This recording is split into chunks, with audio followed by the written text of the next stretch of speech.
Seja bem-vindo a mais um episódio do No Intervalo, o teu podcast semanal sobre o handball nacional e internacional. O meu nome é Leonardo Bordonhos. Mais uma vez tenho aqui comigo a nossa comentadora residente, a Maria Ema Bastos. Olá, Ema. Olá a todos, mais uma vez cá estamos nós, desta vez para falar de uma semana recheada de jogos no nosso campeonato. É verdade, este vai ser talvez um episódio, nós vamos tentar manter a coisa curtinha, mas saborosa, mas sabemos que com a quantidade de jogos que houve, não só neste fim de semana, mas também durante a semana, vamos falar um bocadinho de todos deles, vai ser assim, pode ser um programa um bocadinho mais longo. Ema, começamos então com os jogos de dia 17, quarta-feira. Tivemos alguns jogos dessa jornada e se calhar começávamos com o encontro entre o Belenenses e o Boa Vista, uma vitória do Belenenses por 32-26, e deixamos desde já aqui um agradecimento ao Belenenses por, neste caso, me ter permitido a mim, mas também há 7 metros ter estado presentes e fazermos os comentários na transmissão do jogo. Ema, aqui mais uma vitória do Belenenses, mais uma derrota do Boa Vista. O que é que tens a dizer deste jogo, ou preferes que assuma eu neste e depois tu entras nos próximos? Eu acho que é um resultado natural, mas já que tiveste o prazer de estar lá presente e comentar, partilha um bocadinho aqui connosco aquilo que viste.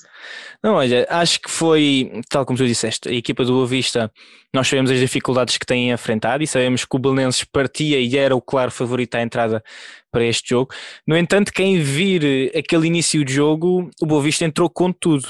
principalmente através do Rui Oliveira e do Aparício, o lateral esquerdo e o central,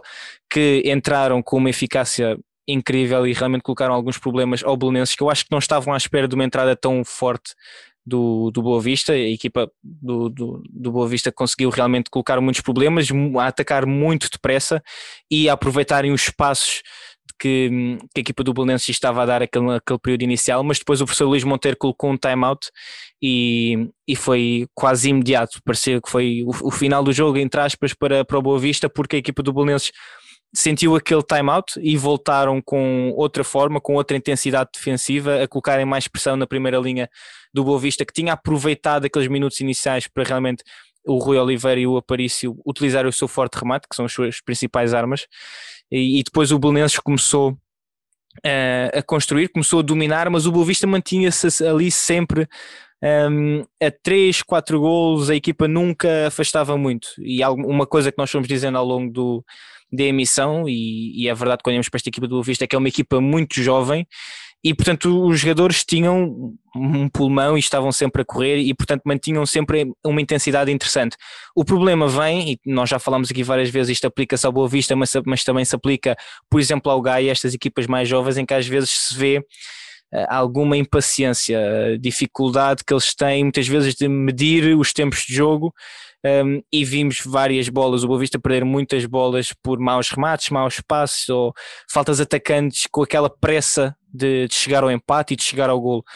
E depois houve ali um momento, já diria nos últimos 15 minutos, em que o Belenenses tinha uma vantagem de 4, 5 golos, o Boa Vista conseguiu recuperar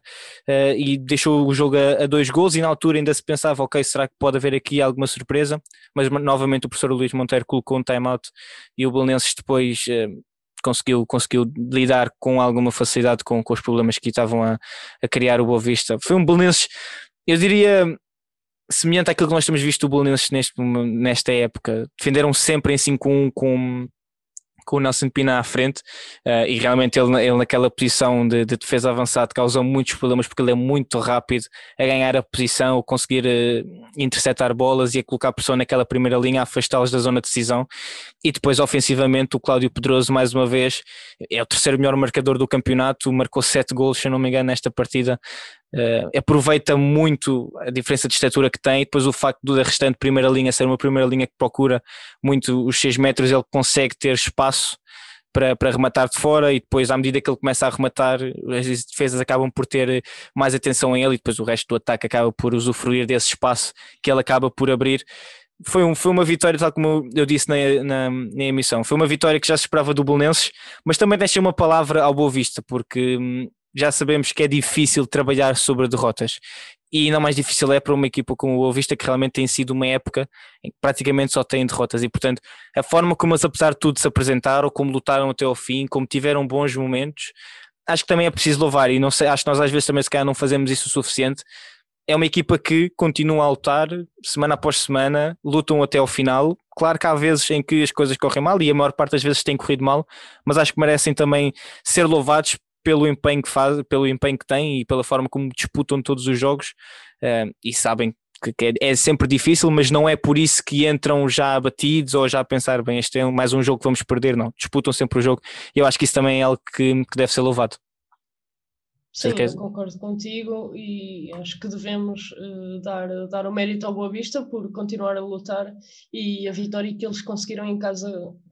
curiosamente, foi contra o Vitória, foi não queria dizer uma vitória outra vez, mas acabou por ser uma vitória que pouca gente ou ninguém estava à espera, e é assim como tu dizes, eles não entram em nenhum jogo com a derrota estampada e acabam por tentar sempre surpreender, porque claro que quando eles conseguirem vencer irá ser sempre uma surpresa, mas obviamente que eles, e agora muito próximo, vão, por exemplo, jogar frente à São Joanense, e tenho a certeza que o Boa Vista vai entrar com tudo e que quer começar a somar pontos para poder lutar pela manutenção. Sim. Seguimos então para um dos grandes clássicos do handball nacional, o encontro entre o Benfica e o ABC, que foi no pavilhão número 2 da Luz. O Benfica ganhou por 31-28. Emma, aqui também um resultado mais ou menos que sabíamos que o Benfica mais uma vez entrava como favorito. 3 golos de diferença, tendo em conta aquilo que já temos visto do ABC. O que é que te pareceu e o que é que achas que este resultado também implica tanto para o Benfica como para o ABC? Acho que foi um resultado mais ou menos natural e expectável, mas sabemos que o ABC, apesar de todas as dificuldades financeiras que tem, não tem um plantel muito longo, não tem muitas opções e é um plantel bastante jovem. Sabemos das capacidades que eles têm e eles mostraram isso no jogo com Águas, que vamos falar mais à frente, mas neste jogo com o Benfica sabíamos que os argumentos de um lado e do outro são diferentes.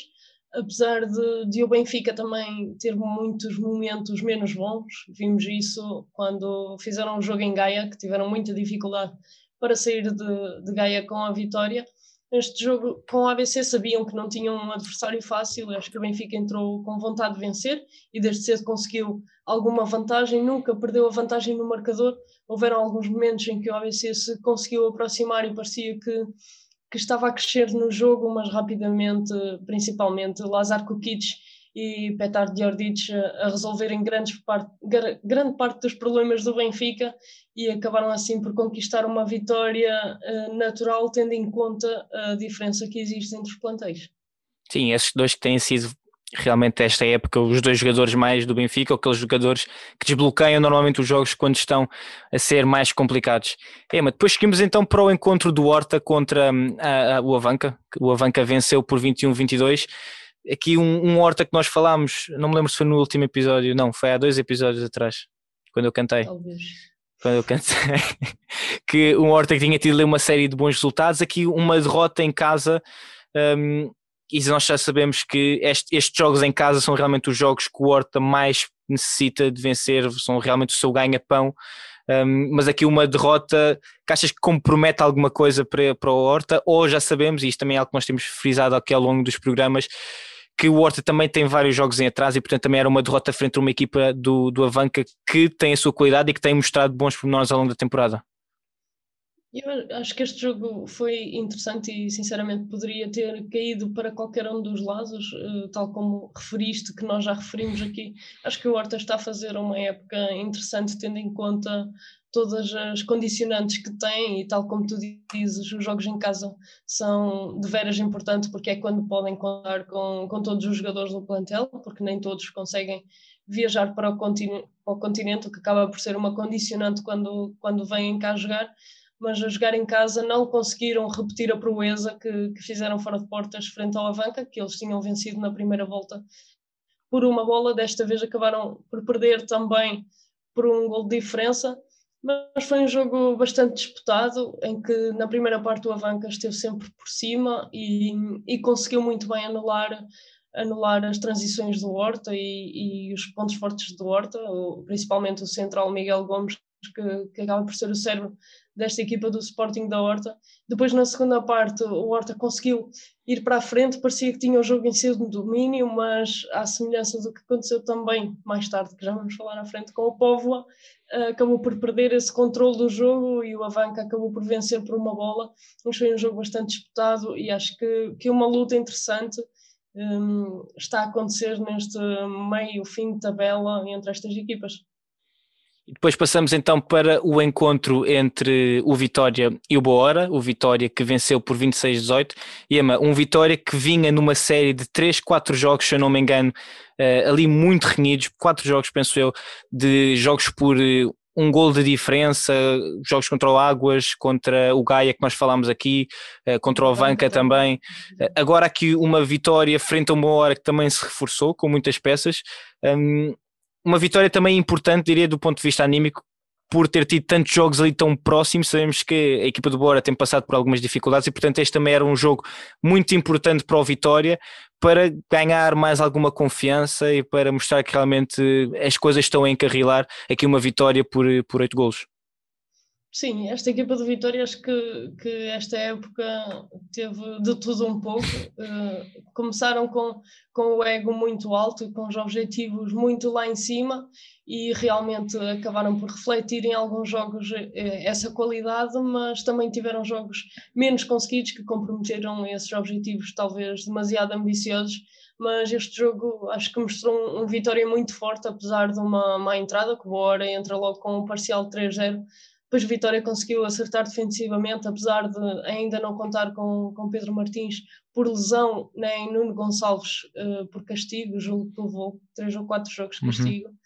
tendo sido este o primeiro, e são 2 baixas importantes, que normalmente, em condições normais, seriam titulares nesta equipa, mas quero destacar o Pedro Santana, que assumiu muito bem a posição de lateral esquerdo e terminou como o melhor marcador da partida. E mostrou a qualidade que tem, e se calhar estava ali um bocadinho escondido ou com falta de confiança, e notou-se essa confiança a crescer ao longo do jogo, conforme ia marcando ou resolvendo os ataques,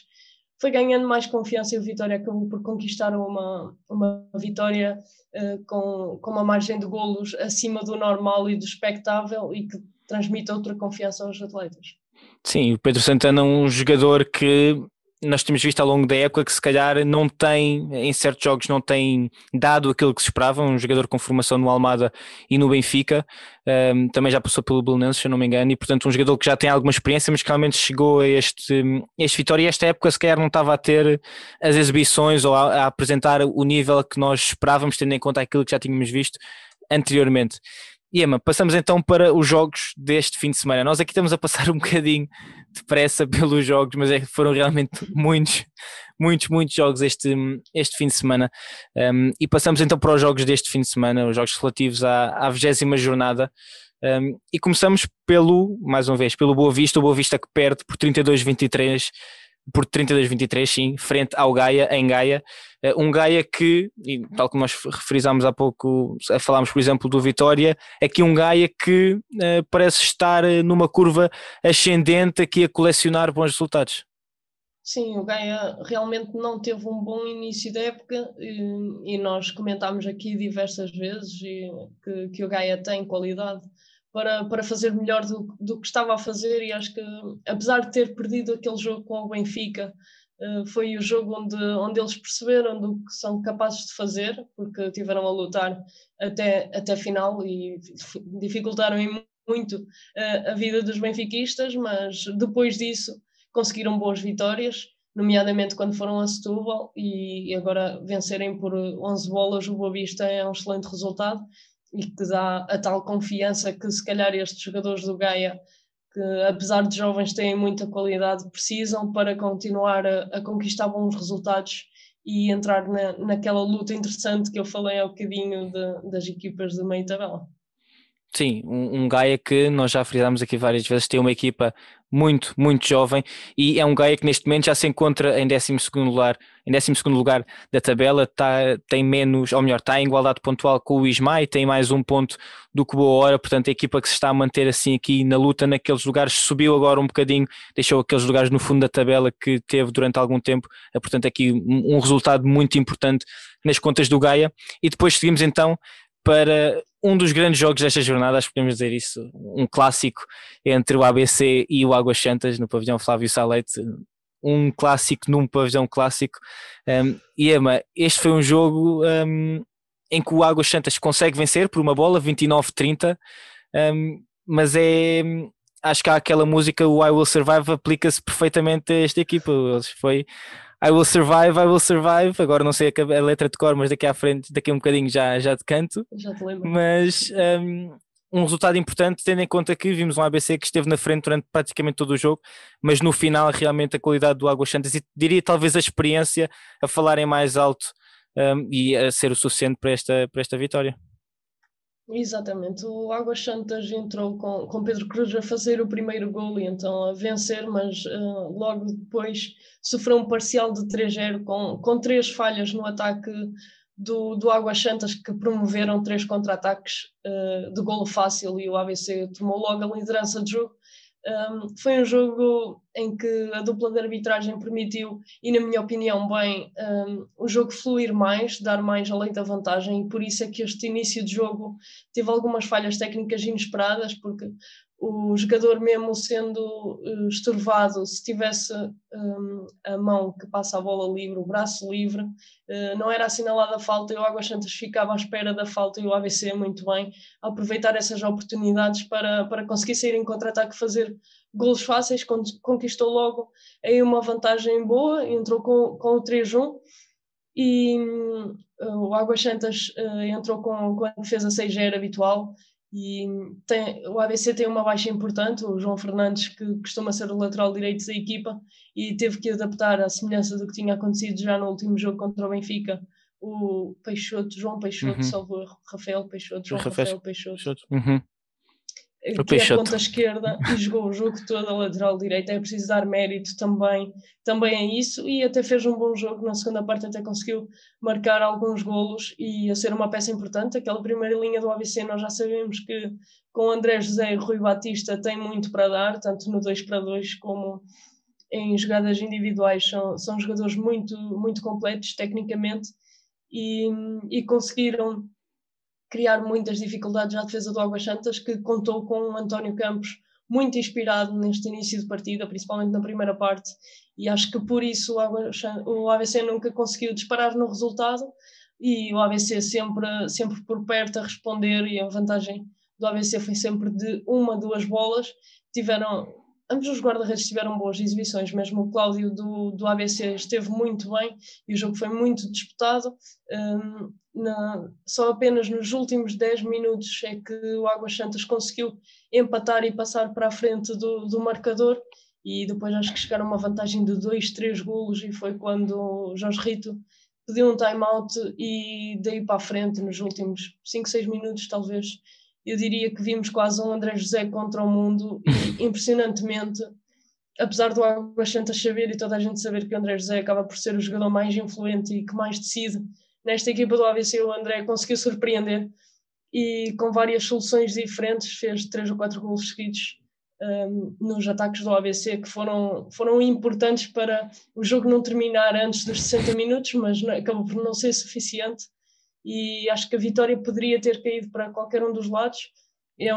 Foi um jogo bastante interessante, e acho que é bom nós termos jogos com qualidade no nosso campeonato. I will survive, long as I know.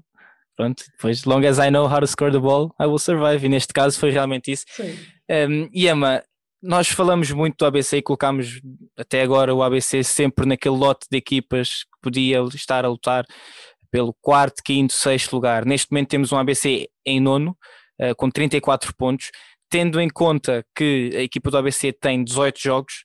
a maior parte das outras equipas tem 18, 19, 20, as equipas que estão à frente, e temos um ABC com 34 pontos, a equipa do Águas Santas, que neste momento está em 4º lugar, tem 48 pontos, a equipa do Belenenses, que vem logo a seguir, tem 45, e depois temos o Madeira Sado e o Póvoa com 41. Tendo em conta esta diferença pontual, achas que no fundo estes últimos 2 resultados, frente a Benfica e frente a Águas Santas, foram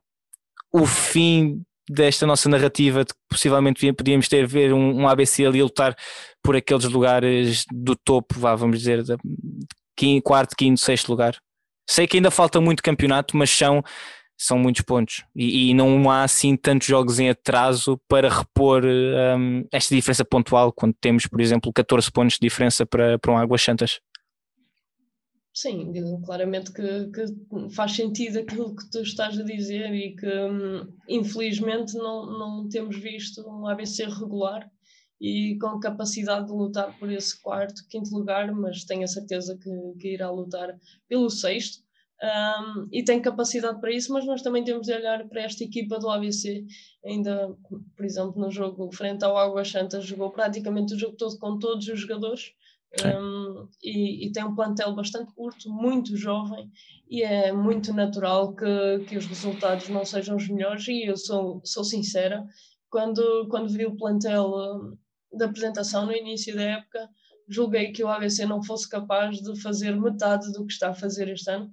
Sinceramente esperei que tivessem muito mais dificuldades. Sabia da qualidade do André José, desconhecia a qualidade do Rui Batista. Conhecia a qualidade dos guarda-redes, mas também sabíamos que se tratava da saída de Humberto Gomes, portanto nunca sabemos muito bem o que é que podemos esperar dos jovens guarda-redes. E sabíamos que era um plantel com muito poucas soluções e muito, muito jovem, dependente.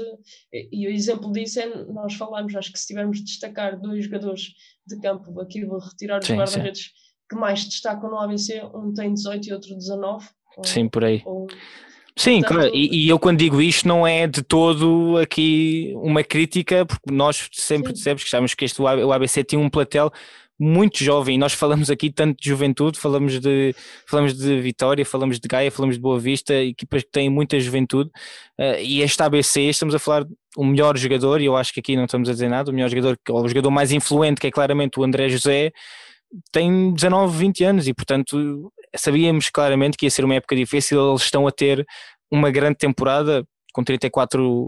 pontos neste momento, 7 vitórias, 2 empates, 9 derrotas, e nós sabemos das dificuldades que o ABC passa,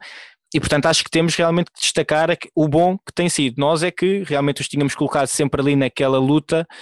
e neste momento acho que também já podemos dizer isto com algum grau de segurança, esperemos estar errados, não é? E que o ABC realmente consiga vencer agora os jogos e relançar ainda mais esta luta, mas um ABC que tem um caminho muito difícil agora para ainda atingir aquele segundo top 13, portanto quarto, quinto e sexto lugar. Sim, sabemos que será uma tarefa complicada e que será mesmo muito difícil para o ABC lá chegar, mas tenho a certeza que esta equipa vai continuar a praticar bom handball, porque acho que o fazem apesar das limitações todas que têm, e é por isso que acabam por merecer também muitos dos nossos elogios. E claro que nós, quando ouvimos ABC, temos na memória cravado o campeão nacional, o vencedor da Taça Challenge, e é difícil, entre aspas, entrar na nossa cabeça que o ABC está em 9º lugar, mas é certo que está e que será difícil entrar no top 5 da tabela. Sim, mais uma vez é algo que nós já frisámos aqui várias vezes. Nós às vezes temos ideias e aquilo que nós crescemos a ver, seja de jogadores, seja de equipas, seja de clubes, que nos ficam marcados, sabemos e estamos habituados a ver uma certa performance, e neste caso habituámos nos últimos 30 anos a ver sempre ABCs lá em cima, no topo, a lutar, e neste momento é um ABC que está a passar por um processo de adaptação, por um processo de crescimento, e vemos a forma como eles estão a conseguir fazer, sempre muito apoiados na sua formação e nos jogadores formados no clube, e também é preciso dar os méritos a isso. Sabemos que o ABC, quando é apelidado da Escola de Campeões, é realmente porque é uma grande escola de handball, e isso é preciso dar-lhes esse mérito. E Emma, seguimos então para o encontro entre a Artística da Vanca e o Sporting que venceu também por 11 golos, 21-32. Tu tiveste a oportunidade de estar presente no jogo, uma vitória em que tivemos um Francisco Tavares a marcar 11 golos, portanto, se ainda não está, eu vou continuar aqui com a minha luta. Se calhar o professor Paulo Pereira pode olhar para Alvalade, está lá um ponta direita que também pode ir dar um saltinho à seleção. É verdade, nós já tivemos aqui essa discussão e eu coloquei o Tito à frente e eu na altura expliquei o porquê, acabei por te vencer, mas eu percebo perfeitamente. Mas eu vou manter aqui a minha luta. E eu percebo e apoio-te, porque acho que o Francisco cada vez mais merece isso, porque tem demonstrado evoluir muito. Eu acho que o Francisco, esta época, evoluiu muito, mesmo defensivamente e ofensivamente. Então, acho que está mais explosivo, mais inteligente, e isso tem-se refletido, que ele tem sido o melhor marcador em muitos jogos, mesmo nos jogos da Liga Europa. Mas vamos então falar daquilo que foi o jogo em que o Francisco foi o melhor marcador. Acho que se tratou de um resultado, uma vitória esperada, mas que calhar um resultado mais avolumado do que se estava à espera. Foi uma primeira parte com poucos golos e que o Avanca nunca deixou o Sporting disparar muito. Ao resultado, ao intervalo, o resultado estava por 3 bolas, quero eu dizer, mas depois na segunda parte o Sporting acabou por conseguir disparar e também uma troca defensiva da equipa do Avanca, que estava a defender o seu habitual 6-0 e depois alterou para o 5-1, acho que acabou por permitir ao Sporting fazer mais golos. Quando essa alteração é feita, Carlos Ruesga está em campo e nós sabemos como o Ruesga gosta de explorar as defesas abertas, e acho que o ABC já tinha cometido esse erro, que na altura acabou por corrigir, mas o Avanca não o fez e o Sporting acabou por encontrar mais facilmente os caminhos para a baliza e acabou por vencer por 11 bolas. Sim, tal como tu disseste, um jogo que realmente na segunda parte o Sporting consegue dilatar a vantagem, e a equipa mantém-se na perseguição ao primeiro lugar, tem neste momento 58 pontos, menos 2 do que o Porto, que é o líder, com 60 pontos, e aqui um Sporting que nós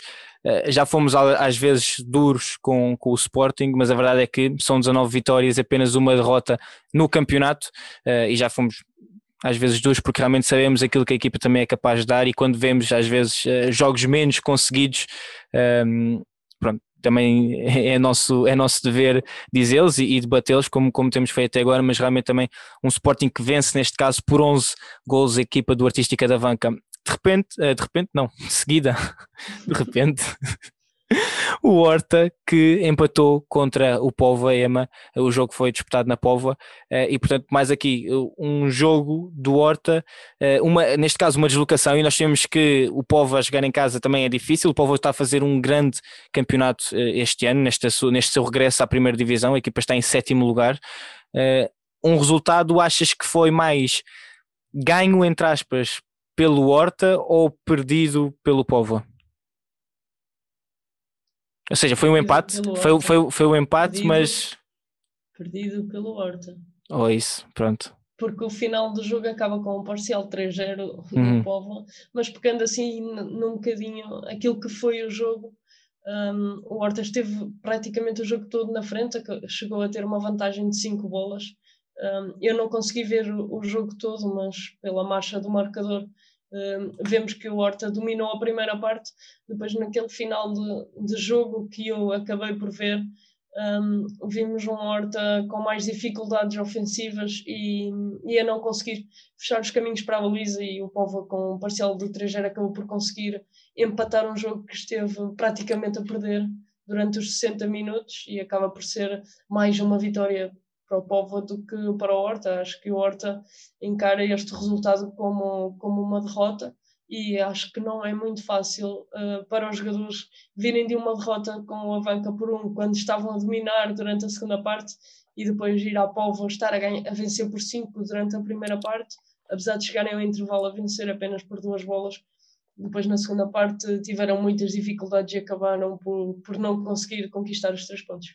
Sim, aqui eu quando dizia mais perdido pelo Póvoa, no sentido em que a equipa jogava em casa, e sabemos, tal como frisámos há pouco, a equipa quando joga em casa tem normalmente uma pressão, entre aspas, um dever acrescido de conseguir vencer. Neste caso, então, como tu disseste, o Póvoa a conseguir resgatar ainda este empate frente à equipa do Horta. E depois, Ema, tivemos também o encontro entre o Boa Hora e o Porto que conseguiu a sua 20ª vitória, o primeiro jogo do Porto para o campeonato desde a paragem para as seleções, desde a situação com o Alfredo Quintana. E Ema, neste momento uma vitória por 12 golos, tivemos um Diogo Branquinho mais uma vez em destaque. Aqui também sabíamos que era uma vitória mais do que esperada, neste caso o Porto em Lisboa. O que é que te pareceu esta partida, a forma como o Porto se apresentou? O Porto mais uma vez apresentou-se ao seu nível e conseguiu conquistar uma vitória que teria que acontecer e a vencer por 12 bolas uma boa hora que não tem sido muito regular ao longo da época, que veio já de uma derrota pesada em Setúbal frente ao Vitória e agora acabou por perder em casa, mas também foi uma derrota natural, não é um jogo que seja do seu campeonato, mas acho que temos de ter os focos apontados a este Boa Hora que precisa de começar a conquistar mais pontos para continuar num lugar mais confortável e a lutar contra grande parte deste campeonato, porque eu acho que nós ali do nono para baixo, provavelmente retirando o Boa Vista, qualquer equipa pode ganhar a qualquer uma, e eu retirei o Boa Vista, mas eu gostava que o Boa Vista conseguisse também roubar aqui mais alguns pontos. Sim, quando olhamos para a parte inferior da tabela, neste momento temos um Vitória com 32 pontos, um Ismael com 30, um Gaia com 30, um Boa Hora com 29, um Horta com 28, depois uma São Joanense com 25 e um Boa Vista com 21. Aqui praticamente todas as equipas, à exceção do Boa Hora, à exceção não, porque o Boa Hora também parece ter um jogo em atraso, tendo em conta que esta foi... não tem os jogos todos contados, tem 20 jogos. E portanto a maior parte, à exceção do Boa Hora, todas as outras equipas ainda têm jogos em atraso, portanto esta parte inferior da tabela classificativa ainda vai sofrer algumas alterações e portanto, tal como tu disseste, um Boa Hora que também se reforçou muito agora no mercado de inverno, ir buscar jogadores mais para a primeira linha para reforçar essa zona em que realmente a equipa não tinha tantas opções. Aqui uma derrota, mas tal como tu disseste também, não é do campeonato do Boa Hora, um Porto que mais uma vez domina e vence por 12 golos de diferença, a equipa do Porto que continua na frente do campeonato, como eu já disse há pouco, com 20 vitórias em 20 jogos. Ema, depois uma viagem do Vitória à Madeira, ao Funchal, o Madeira Sado que vence por 32-23, aqui mais um resultado dilatado. No entanto, também já sabíamos, uma viagem, o Vitória que também vinha de jogos difíceis e, portanto, a equipa do Madeira Sado a jogar em casa já sabemos que é uma equipa muito experiente. Aqui também um resultado mais ou menos já esperado. Sim, sabemos que o Madeira é uma equipa forte e está no top 5 da tabela a lutar para isso e sabíamos que a Vitória não iria ter um jogo fácil e a viagem à Madeira é sempre complicada e acho que neste jogo podemos dizê-lo que a experiência sobressaiu-se muito em relação à juventude. A equipa de Madeira é uma equipa bastante experiente, muito batida e que acabou por conseguir vencer tranquilamente a jovem equipa do Vitória, que apesar disso teve uma estreia, João Pinto, lateral direito, um novo reforço do Vitória de Setúbal e que se estreou neste jogo, estreou dentro de campo, porque ele já tinha estado no banco frente ao Boa Hora, mas acabou por entrar neste jogo e conseguiu fazer alguns golos. Sim, aqui um regresso de João Pinto, lateral direito, canhoto, que esteve fora de competição durante algum tempo, regressa agora, mais uma opção de qualidade para a lateral direita e também mais um jogador muito experiente para esta equipa, mais uma vez do Vitória, que nessa zona, na primeira linha, que é a zona de decisão, a maior parte das vezes, faltava-lhe esse elemento de experiência. Também que impacto é que achas que este regresso de João Pinto pode ter na equipa, mais esse papel de experiente e de explicar e de medir os tempos de jogo e dar mais essa voz da experiência? Sim, acho que o João Pinto pode ser uma boa contratação para o Vitória e, sinceramente, eu acho que ele nem precisa de jogar, isto eu espero que me faça entender, para transmitir e para ajudar a equipa de Vitória a crescer, porque eu acho que a partilha de experiências que ele pode dar, mesmo em contexto de treino e no próprio jogo, durante o jogo, os conselhos que um jogador com a experiência que o João Pinto tem, acabam por ajudar a equipa a crescer e isso é sempre um ponto positivo e ele podendo dentro de campo obviamente dar o seu contributo é importante, mas acho que ele ajuda a equipa a crescer mesmo quando não está em campo, porque transmite outros conhecimentos e outra experiência que naturalmente jogadores com 21 ou 22 anos ainda não têm e conseguem aprender mais e crescer mais com essa ajuda. Sim, o João Pinto que entrou e conseguiu logo 3 golos nesta partida, portanto uma estreia, diríamos assim, uma estreia, um regresso como ele podia desejar, logo com 3 golos nesta partida, apesar de a equipa ter terminado com um desaire frente ao Madeira Sado por 32-23. Ema, o último jogo desta jornada entre Sanjoanense e o Belenenses, um Belenenses que vence por 24-20. Tu também tiveste a oportunidade de estar lá no jogo. Aqui, mais uma vez, sabíamos que o Belenenses partia como favorito, 4 golos de diferença. O que é que te pareceu esta partida entre a equipa de Lisboa e a equipa da Sanjoanense? Eu acho que foi um resultado natural e que sabíamos que o Belenenses era favorito e acabou por ir a São João da Madeira vencer com alguma naturalidade e ressalto alguma, porque o Belenenses entrou muito bem a conseguir, lá está Nelson Pina, na defesa a conseguir conquistar muitas bolas e a conseguirem golos fáceis. Chegaram a ter um parcial de 5-1 logo no início da partida e aos 12 minutos de jogo Nelson Pina levou vermelho direto. A equipa do Belenenses teve de se adaptar, mas conseguiu responder bem a isso. Ao longo da segunda parte, talvez, o Belenenses sentiu a São Joanense a crescer no jogo. Vimos o Vinícius Panda Carvalho, ou como queiramos chamar, Panda como é conhecido, com a mão quente e com a pontaria afinada, que é uma coisa que nós sabemos que o Vinícius, apesar de marcar muitos golos, também acaba por falhar outros tantos, mas acho que neste jogo conseguiu ter uma eficácia muito mais assertiva e obviamente que alguns dos remates que falha também é aquele jogador que é obrigado a decidir em situações menos favoráveis e nem sempre consegue, mas acho que teve muito bem isso, notou-se no guarda-redes do Belenenses, Miguel Moreira, e a própria defesa, que já não sabiam como é que o haviam de parar, porque sabemos que o Panda é um jogador muito forte e que tem um remate muito forte e lá estava inspirado e acabou por fazer com que a São Joanense fosse crescendo, mas acho que o resultado nunca esteve em causa. O Belenenses, com a sua experiência, Tiago Pereira e Cláudio Pedroso estiveram muito bem na partida e conseguiram manter o Belenenses sempre na frente do marcador, e Miguel Moreira, que acho que foram 4-7 metros que ele defendeu, não sofreu nenhum, e isso há que dar mérito, porque não é para qualquer um, e o jogo curiosamente ficou por 4. Assim, segundo a estatística, penso que foram 3 que ele defendeu. Pode ser. Eu estou a Pronto, dizer mas 4, também se calhar fica. foram 3. Aqui penso que foram 3 que ele defendeu, pelo menos é o que aparece na estatística. Mas sim, tal como tu disseste, olhando, o Cláudio Pedroso que termina com 5 golos, o Pedro Soia que termina com 8. Não, desculpa, posso te interromper? Estás à vontade, sempre que quiseres. Porque até foi eu que fiz a estatística. Pois, eu sei, por isso é que eu estou. A equipa da... Não, sério. Se Não, formos ver a equipa da São Joanense, tem 7 metros marcados e todos falhados. As 3 defesas do Miguel Moreira, consegue chegar lá? 3 foram à baliza e o Miguel defendeu. Um foi para fora. Portanto, são 7 metros que ele não sofre. Olha, muito bem, já viste? Pronto. Então para a próxima tens de deixar uma notazinha na estatística, que é para não ser induzido em erro. Não dá.